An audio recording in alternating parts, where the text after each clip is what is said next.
But right now, joining us is Lois Hybl. She is the co-president of League of Women's Voters. How are you, Lois?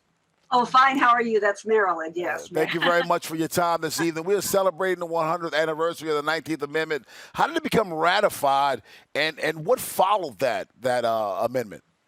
Well, it was a long struggle. They started in 1848 with the Women's Rights Convention in Seneca, New York, and a lot of the women had been involved in the abolitionist movement, and it took a lot of speaking and writing and pushing and trying to introduce legislation over the years.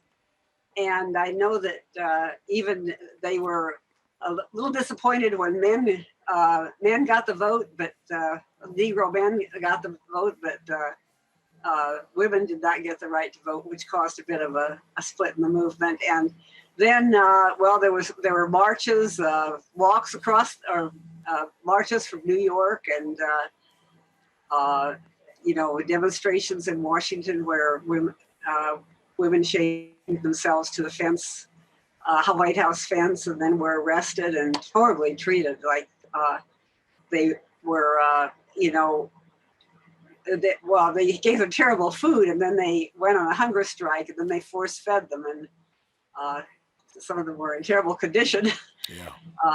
At the end, but and finally, I think there also had been a lot of work in some individual states to get the right to vote, but in the end, they decided they had to get it on the federal level. So in 1919, they finally got the amendment passed, but then it had to be ratified by 36 states, and so it took until August 18th for Tennessee was the last state, and it passed by one vote, and I think it became official on August 26th. So right now we're celebrating. Lois, that's awesome. With great progress comes great struggle. The background of the League of Women's Voters of Maryland, how was that founded, Lois?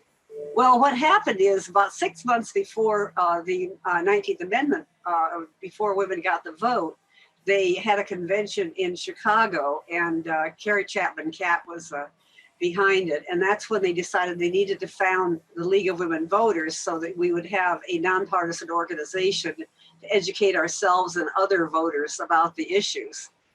And so they found the national group, and then Baltimore City and other places around the country and the state soon followed.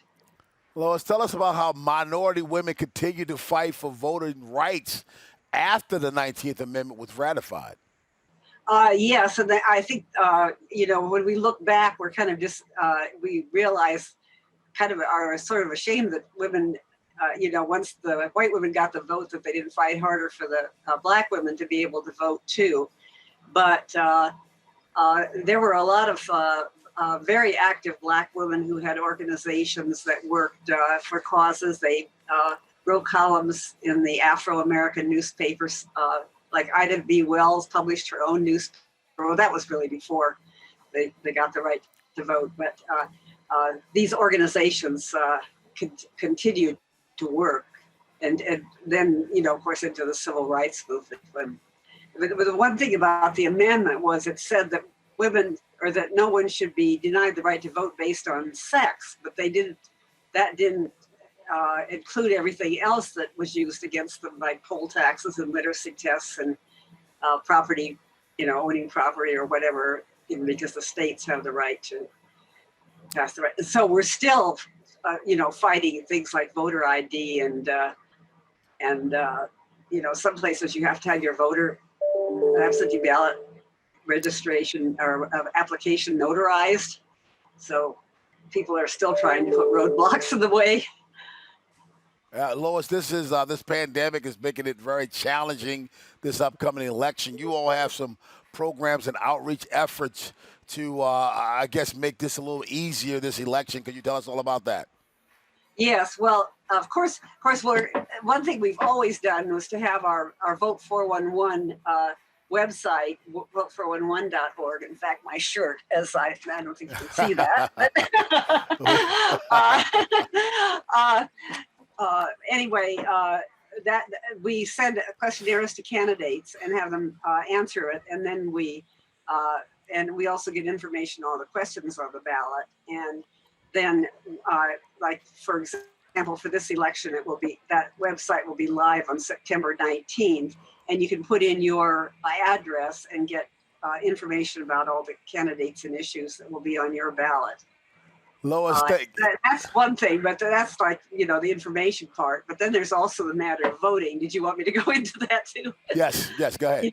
Yeah, okay. Yes. And well, we had hoped that because of the pandemic and the danger of having a lot of elderly election workers, that the we would have votes automatically mailed to voters like we did in the primary. But the governor decided that uh, the Board of Elections should mail applications for ballots. So that's what's going to happen at the end of the month. They will send out the applications. You have to fill out the application, mail it in, and then get your ballot, which then has to be completed, mailed in. Now, postage is free, but it is 2 steps. There she And is. Lois, well, thank you very much for your time this evening. She's Lois Hybl, the co-president of the League of Women Voters of Maryland. Thank you so very much, and I love your passion for the effort. Thank you much as we celebrate okay, the we'll try to 19th keep Amendment. everybody informed. Thank you very much.